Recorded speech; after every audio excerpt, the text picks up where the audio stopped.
Nah, kembali ke Said Umar Sato. Said Umar Sato ini punya murid namanya Ahmad bin Syu'aib, yang akhirnya Mbak Ahmad ini punya putri namanya Mahmudah, terus punya putra Mbah Mun. Mbak Ahmad Syu'aib ini punya cucu namanya Hamzah Sato, yang besok saya ngaji. Jadi biasanya ngaji di Sedan itu hanya dua, yang khataman Quran saya, yang ngaji pengajian umum Mbah Mun. Mulai dulu ya zaman bapak sama Mbah Mun, sekarang saya sama Mbah Mun. Sudah ada mungkin 14 tahun saya barengi Mbah Mun. Yang ngaji Qur'annya saya, yang ngaji pengajian umum Mbah Mun. Tapi kalau besok karena Mbah Mun sudah wafat, intaqala ila rafiqil a'la, saya mungkin sama Gus Sofi atau sama siapa. Said Hamzah ini juga yang Hamzah bin Abdullah bin Umar. Sehingga sanad di daerah saya itu benar-benar jadi sanad yang luar biasa dekat, dan bahkan jadi sanad dan ahwalian, bukan sekedar sanad seperti untian mutiara atau untian, tapi memang jadi perilaku. Sampai guyonannya itu orang alim nara setengah hafal i'anah, orang alim nara pati setengah hafal, karena i'anah ini dibawa cucunya ke Sedan, ke Sarang, ke Naruan.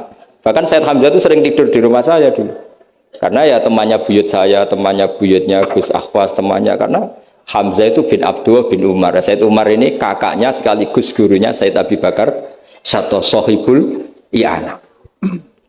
Jadi makanya saya ketemu jenengan ya pede saja.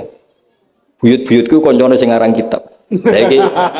Lagi butuh padha ra iso ngarange lah. Tapi suatu saat insya Allah punya karangan, nggih tunggu mawon. Ojo karangan bunga, karangan kitab, maksudnya karangan kitab. Sembrono. Memang benar-benar ngarang kitab.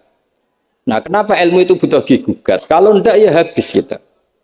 Misalnya kitab takrib itu mengatakan mabit bimina Musdalifah sunnat apa wajib? Sunnat. Fathul Qorib membenarkan yang benar adalah wajib. Padahal kitab kecil. Karena Fathul Qorib itu nyarai takrib, kitabnya mau kecil. Itu aja sudah ada gugat menggugat. Apalagi Basul Masa, gue tak virus pirang-pirang dino nganti runtusan, jebule keok, kan yo isin.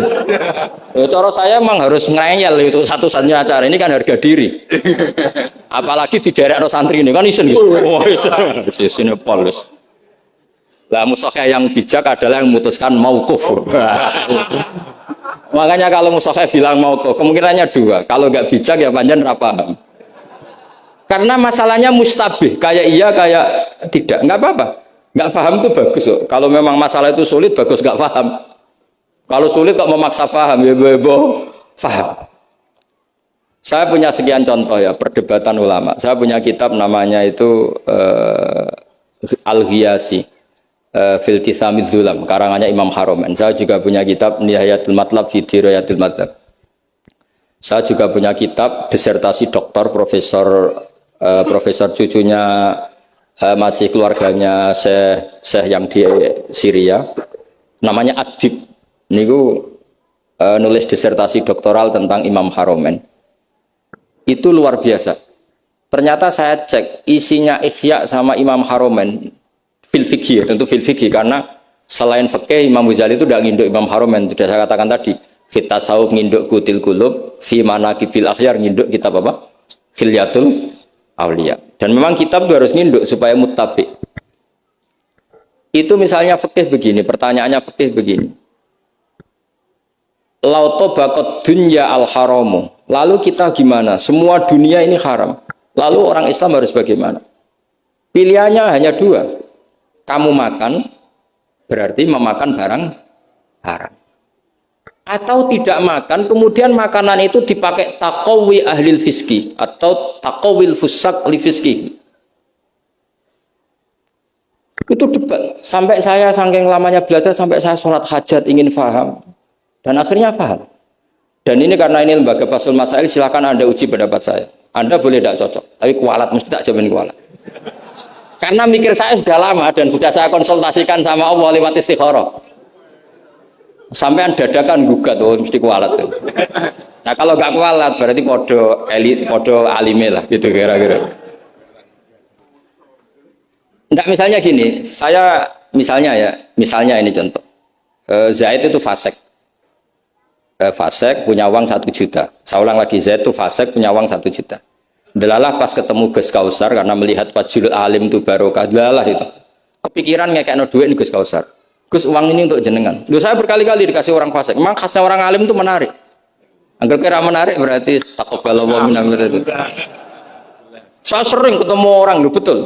Orang bulat-bulat yang tobat karena ngaji saya itu banyak. Padahal ya gak ketemu. Kadang lewat YouTube. Saya itu berkali-kali orang mau tobat itu.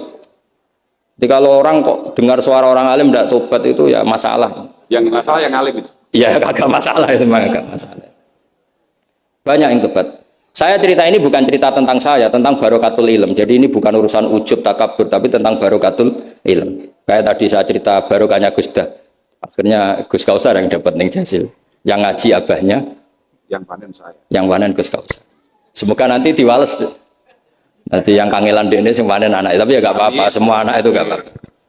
Saya ulang lagi ya. Ilmu itu, saya tadi cerita kemana yang apa? 1 juta tadi.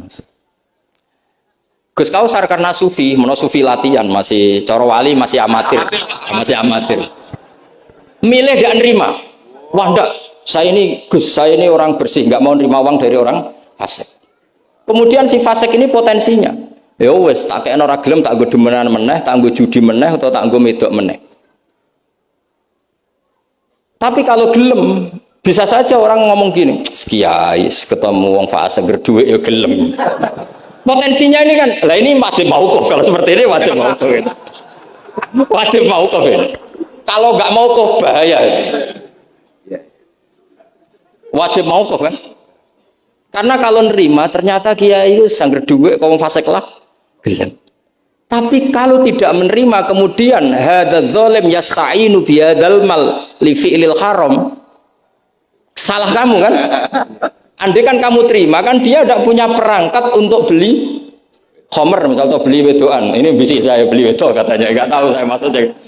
Tapi gara-gara tidak kamu terima dia cukup punya uang untuk beli tadi yang haram-haram itu. Kamu ikut salah nggak karena menolak?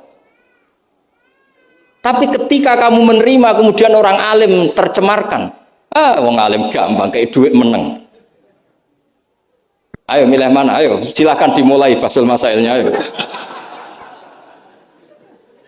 Ayo silakan. Ayo ini ada mushaf banyak di atas ini. Jawab sekarang apa tidak usah dijawab? Ini masih 5 menit ini. Mau kok Kita bisa. mau kok kata beliau mau kok. Tapi sebetulnya padanan seperti ini itu ada. Saya tidak bilang jawab loh. Padanan seperti ini ada. Ya misalnya tadi, ghanimah itu amwalul kufar. Ya gitu aja, tidak usah saya terangkan detail. Ghanimah itu amwalul kufar. Dan namanya amwalul kufar bisa saja mereka dapatkan dan kebanyakan bukan saja kebanyakan dari jual khomer, jual babi, mungkin nyuwun sewu sebagian jual prostitusi. Namanya amwalul kufar. Maka normalnya ghanimah itu haram. Karena min amwalil kufar yang notabene pasti materinya banyak yang haram. Sebab itu normal ketika ghanimah itu diharamkan oleh Nabi sebelum Rasulullah Muhammad SAW. Oke, itu fikih pertama. Fikihnya Gus Kausar tadi yang masih latihan tasawuf itu benar. Tapi nyatanya apa yang terjadi? Era Rasulullah Muhammad ghanimah itu dihalalkan.